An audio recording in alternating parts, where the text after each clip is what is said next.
It's hard to believe, but I've been playing on the server for 3 months now, and I haven't mutated a berry. And, I'm not very excited about that, but today I'm going to become the berry master. What is this? Hello there, General Kenobi. What is this? Hello there, General Kenobi. It is I, your friendly neighborhood Team Obsidian Grunt. No, what are they doing? We would like to inform you that we are now taxing all citizens of Lemuria to live in this beautiful region. You must now give us 20 diamonds weekly.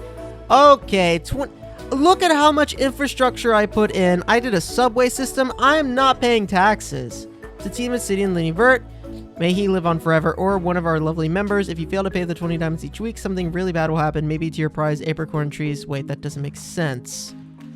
All right. I gotta have a discussion with Team Obsidian because this is getting out of control.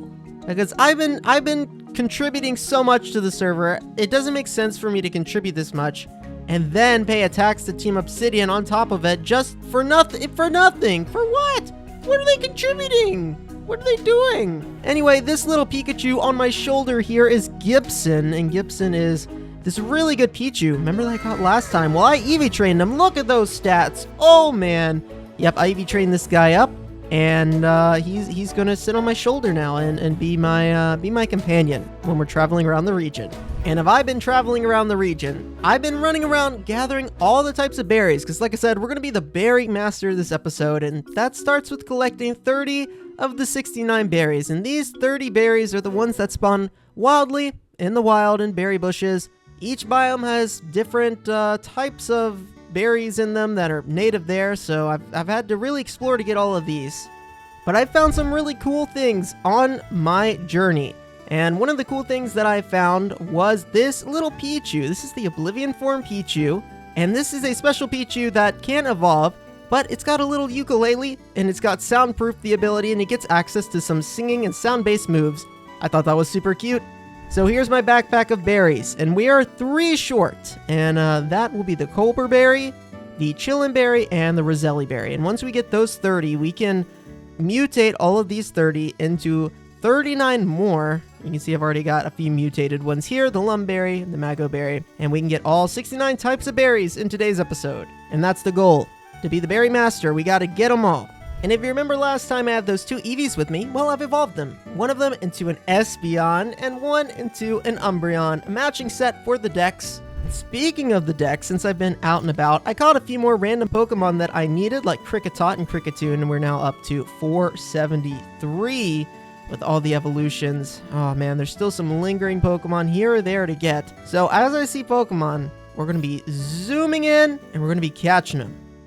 All the ones we need. So you're probably wondering, jblader, how do you become a berry master? Well, to get started, you just need to run around your world and start collecting some berries. Some spawn in all biomes, like orange berries, while some will only spawn in specific types, like arid, jungle, forest, mountains. You see the EV items, like the HP up, protein, yeah, they all require berries. And we can even remove EVs with berries and raise friendship with them. So this will help us progress that dex too. So I've got 3 more of the base ones to collect, and once we get all of these, I might go down in the basement and, yep, that looks pretty good. We need to add one in the big room, I guess. Wait, what's that? Did you see that? What the heck was that? Okay, I'm getting creeped out. Out in the sun where the berries can grow, and far, far away from my lab. Far away. Far, far away. Really far away. While I'm passing by, I wanted to also answer the answer to the Who's That Mon? It's Weedle. It's a weed doll. Weedle. Weedle. Yep. I know. Who's that Pokemon? It's mocking me. Hey, here's a Pokemon I don't have yet. Hatini? Fairy Psychic type? Or at least it evolves into a Psychic Fairy type. Maybe it's only a Psychic type. As Hatini? Hey, there we go. I should have known better than to think that this would be something that I could do quickly. I don't know why I thought that this would be fast, but it's not. Okay, more Bluckberries, alright. The good thing about looking around this spooky dark oak forest is that it spawns these little guys, and not only am I looking for a good one, Ooh, you're not bad. Not good enough, though. We need to go to attack stat. This is the only way to get... Okay, get back here. To get the last berry we're going to need, the Roselli berry, you have to knock out basically a dark type. Scraggy, Pancham, Impident. Okay, yes. Drop. Drop it. Drop. Okay, the rates are kind of low. We'll keep trying. I've been flying around for an hour. I'm at negative 6,000, but we found one of the berries that I needed. Yes, the Colbur berries. All right, one more down. Can you believe I don't have a Mantike yet? You never know what you're gonna find running around the Lumoria region. I've been running around forever trying to figure out where chillin' berries were, and they were just chilling right here in this little berry plot that I made like weeks ago. Ugh. Okay, so we only got one more berry. I'm gonna fly to a mesa so we can take out some Scraggies. Been taking out Scraggies for a while, and eventually... Oh yeah, we got the last berry, the Roselli berry, and bam, there we go. 9, 18, 27. The 30 berries that I need are right here in this bag, and now we can head on back to the base. So these two areas that I have marked out with the cobblestone brick are going to be gardens on either side. There are going to be a bunch of buildings in this area, obviously, but the idea is when you're walking through town, you're going to be passing buildings on each side. And before you come to the courtyard, in the center, there's going to be some gardens. Now, some of these might have some animals or maybe some type of fountain or something, but I want to, of course, fill these gardens up with bunches of plants and maybe a few custom trees. So I'm going to start with this leftmost spot here, and we're going to do a little bit of cleanup work and prepare to plant some of these berries.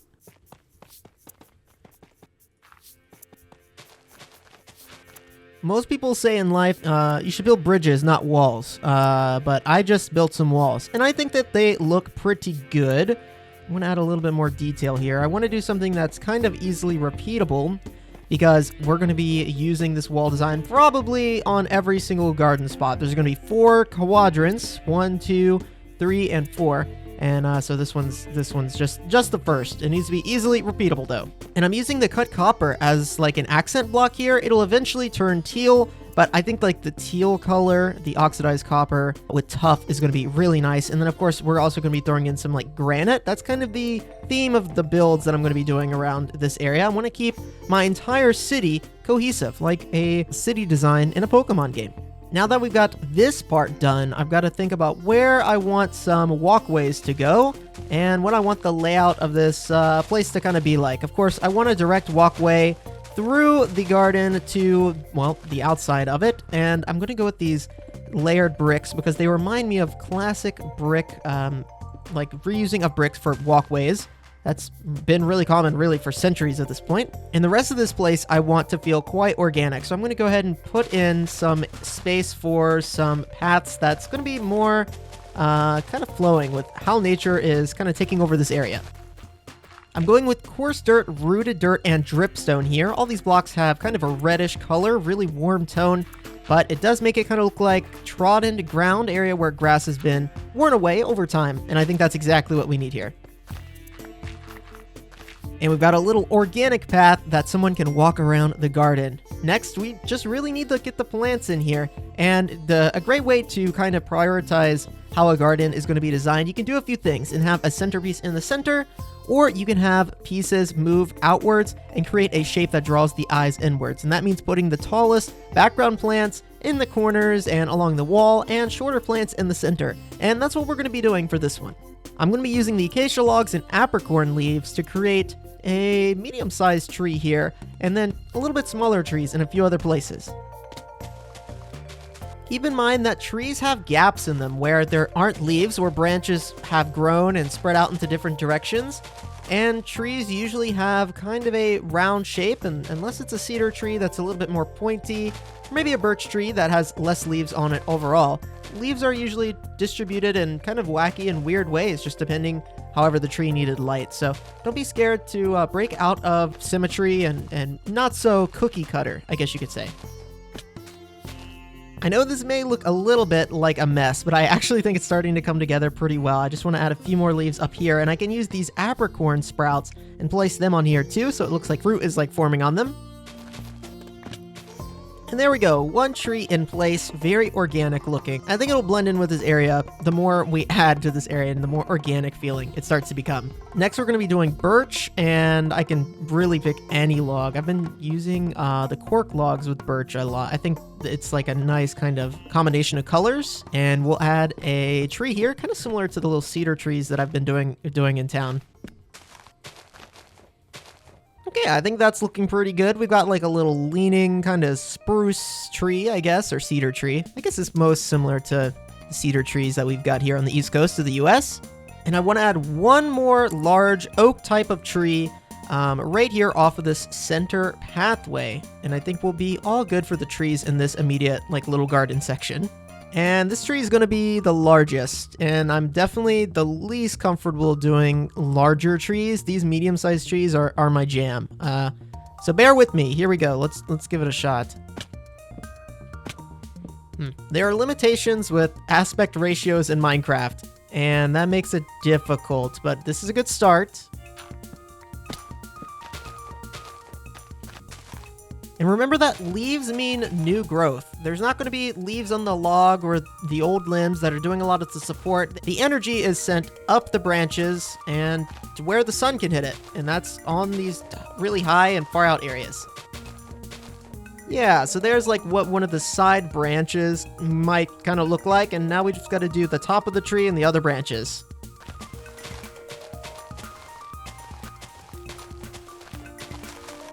See, guys, you just gotta trust the process, because I think that we're really close to cooking here. What we might need is another kind of lower branch in this area, because oftentimes there's like shoot-offs, kind of like this little shoot-off here, like little branches, and then most of the foliage is gonna be up on top, because that's where it gets access to sunlight. But I love how it's like casting shade on this little garden already. Oh, it's so nice. Yes, trust the process. Like, once I go back in and filled in some of those kind of bald spots where I thought maybe smaller branches would be coming through, we've got a gorgeous oak tree. Really enhances my base. I mean, I know it's just a tree, okay? I know, but I kind of love it. I kind of love it. And now we're ready to plant some berries around, and maybe a few other, like, tiny trees. If you've ever watched any videos about terrariums, then you'll know that landscaping in a confined space, one thing you do first is the hardscape. That's going to be those big pieces. That's going to control how your eyes might look through something like a terrarium or an aquarium. And so I started with the trees, and having them on the outside makes us want to look on the inside. And then to counteract that, I've added some stone hardscape here in the center, and it creates this kind of V-like shape back here, and it makes us want to like see what's on the other side of this area, and it makes us walk around. So that's kind of the goal of the hardscape like this, to really find balance, visual balance in what we're making. I can also hide some light sources and some water sources in here. Let's get out some berries. So to start off, I'm just going to plant some berries here. I'm not really going to be worrying about focusing on mutation or anything. We're going to go do that in another area that's not focused solely on aesthetic. This area here, this is the aesthetic area, and I just want things to look good. So let's get some berries in here now. I think this is enough spaces just here in the center for basically 2 of every type of crop. But I also know that some of these berries are going to grow taller than others, and the ones that are short I want to have closest to the walkway, closest to the forefront, and the tall ones I want in the back. There we go. So that way they're not obstructing the view, right? And then everything else we're just going to fill with random berry types. We got that loaded up with berries, and there was just a few more that I couldn't get planted here in this area, but that's okay. We still got plenty of area in this garden to plant a few lingering berries that we need. Some of these are starting to sprout already, but remember, you can always use bone meal to speed up the process. I want to continue a piece of this hardscape, the stone walkway hardscape, kind of right over here. Maybe just something like that, really subtle. And there's some gardens actually in some countries and in some areas that are 100% made of stone. They're called stone gardens. And stone gardening is actually a hobby of some people. It is definitely an art form. Another really fun like little tree idea is that you can use these flowering azaleas with azalea leaves on top, and they look like little shrubs or bushes. And I really like that. No garden is complete without some grass, some moss, some bamboo. Remember, bamboo is going to get tall, so you don't want to put it in the center. I'm going to be putting it around the back here. Oh, this is going to be the problem, though. The Pokemon. Guys, get out of the garden. This is not a Pokemon garden. Get out. They're going to trample my crops. Yeah, we might have to try to figure out a way to prevent that. I don't know if there's a way to prevent that or not, to be honest with you. So we can get these last few lingering berries planted. And this side, you know what? This balcony block might be the block that saves me. And by saves me, I mean my sanity from keeping things jumping onto things. Okay. That looks good. In theory, nothing should be able to bother us there. Bother my precious plants. The azalea leaves, I think, are my favorite as far as color and texture for this type of thing. So I'm going to place a few of those around. And I don't have a ton of it, but when you have these flower beds, something that can be nice is to use podzol as a flower bed mulch material. A lot of people hate podzol, but I think for this type of thing, it's actually just perfect. And we have the handcrafted benches. Oh, that's good. I have to imagine that if I went into another profession, it would have to be landscaping. And just because I enjoy making landscapes so much and just trying to get the most out of a space, bring elements of nature, but controlled nature. Nature that we can live in harmony with. Studying the anatomy of these trees. We've got the apricorn trees growing apricorns there, the little birch spruce tree. And I cannot wait until all these plants grow in, all the berries grow in, and we've got some mutating to do. So I'm going to let these cook up for a little bit. We got some more gardens to do at some point. You guys can jump all you want, but you're not getting over, guys. This is a garden for Pokemon to see, but not... How'd you break in? So I copied the layout of the garden on that side, on this side, and like I said, we've got some more garden spaces to work on in the future. But let's get to mutating some berries, because describing everything I was building was a lot of fun, but it took a lot of time, and I want to get to mutating some berries today so I can truly become the berry master. I think this space over here that I had the mints is going to be best. You just want a wide open area because we're going to be placing berries next to a lot of other berries, and I just want to be able to see what I'm working with. Also, I have a lot of mints now. Before we plant these berries, let's talk a little bit about mulch. Very exciting, I know. Before you craft any mulch, you're going to need the base mulch, which is bone meal, rotten flesh, dirt, and paper. There we go, crafted some of that up. And then, of course, there are different types of mulch that will do different things. Berries will prefer the biome that they are native to normally. So, loamy mulch replicates plains biomes, coarse replicates taiga, peat, forest, humid, jungles and swamps, and sandy arid. For what we're doing here, we're not looking for the mass number of berries. We're just looking for mutation. So some surprise mulch may help with that mutation. And we're going to need some glistening melons for that, but luckily, I think I got some of them. So there we go, some surprise mulch, and I'm going to get this placed. We're going to need a lot of bone meal today, and of course the berries. Let's get started. I'm just going to go in basically like alphabetical order following the wiki. So first up, we'll place a person berry next to a cherry berry. Place our mulch. Now what we're looking for here is a figgy berry. Aha, and you see that little guy right there? That's a figgy berry. So we'll take that, and now we're going to use this figgy berry and combine it with like a raspberry, and this will give us a, I think it's tuga berry. Oh, there we go. We got the tuga berry. And then we can combine the tuga berry with a Colbur berry, and this should give us a spellin berry. Aha, I think that's it. That is it right there. Spellin. I hate spellin. And then we can also do a tuga and an oka berry, and this one should give us a tomato. Aha, yep, there's that tomato berry right there. So anyway, there's an entire list on the wiki of what berries parent to make which of their mutation. And it's going to take me a while to get through this, but we're just going to use this little field here to create all of the different berry types. That's my goal, so let's get started.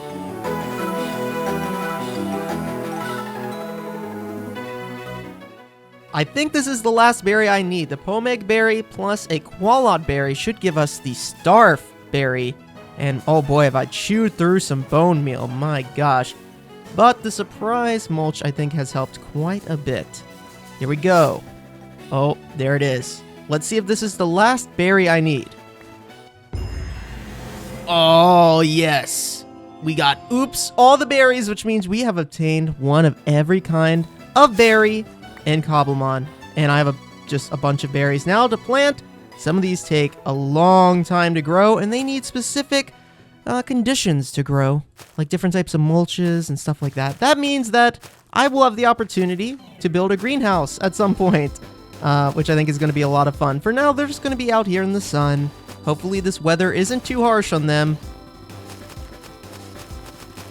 And we're going to need a lot of berries to make different types of battle items, EV items, even the health items like potions could come in handy. So time to get some of these planted. But thank you guys for tuning in today to the BattleCraft SMP. We made the Lemuria region a little bit more beautiful by spreading flowers and berries all across at least the Southern Province here. And I gotta say, I'm very happy with how today's episode went. I've had some more ideas for buildings implanted in my head. The seeds of knowledge, maybe. We could branch out and do some other things. Okay, I'll leave you guys alone now. Bye, everyone!